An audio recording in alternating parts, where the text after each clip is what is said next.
ఈ వీడియో మీకు నచ్చినట్లయితే ఛానల్ని లైక్ చేసి సబ్స్క్రైబ్ చేసుకోండి. గగన్ని భూమి అలా మాట్లాడినందుకు భూమి కంటే ఎక్కువగా గగన్ కంటే ఎక్కువగా కృష్ణప్రసాద్ ఏడుస్తూ ఉంటాడు. ఇక కృష్ణప్రసాద్ ఏడుస్తూ ఉంటే కృష్ణప్రసాద్ ఎదురుగా కూర్చుని భూమి కూడా గుండెలు పగిలేలా ఏడుస్తూ ఉంటుంది. నిన్ను వాడితో వెళ్ళిపోమ్మని చెప్పాను కదమ్మా అని కృష్ణప్రసాద్ చాలా చాలా ఏడుస్తూ భూమిని ప్రశ్నిస్తూ ఉంటాడు. వెళ్ళిపోదామనే అనుకున్నాను మామయ్య అని భూమి అంటే, ఎందుకు ఇలా చేసావమ్మా అని కృష్ణప్రసాద్ గుండెలు పగిలేలా ఏడుస్తూ చూస్తూ ప్రశ్నిస్తూ ఉంటాడు.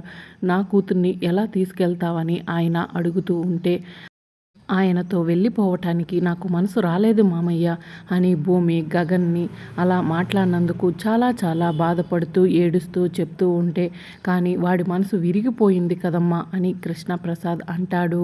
ఆ ప్రశ్నకి భూమి సమాధానం చెప్పలేక ఏడుస్తూ ఉంటుంది. ఇక గగన్ మాత్రం ఫ్రెష్గా రెడీ అయిపోయి, ప్రేమించిన అమ్మాయి కాదంటే బ్రతకలేనని బలహీనుడు కాదమ్మా మీ అన్నయ్య అని పూర్ణికి శారదకి గగన్ సమాధానం చెప్తూ ఉంటాడు. అయినా ఇందులో భూమి తప్పేముంది?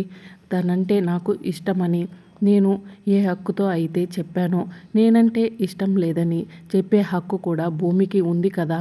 నేనంటే ఇష్టం లేదని చెప్పటంతో తను క్యారెక్టర్ మారిపోదు పూరి.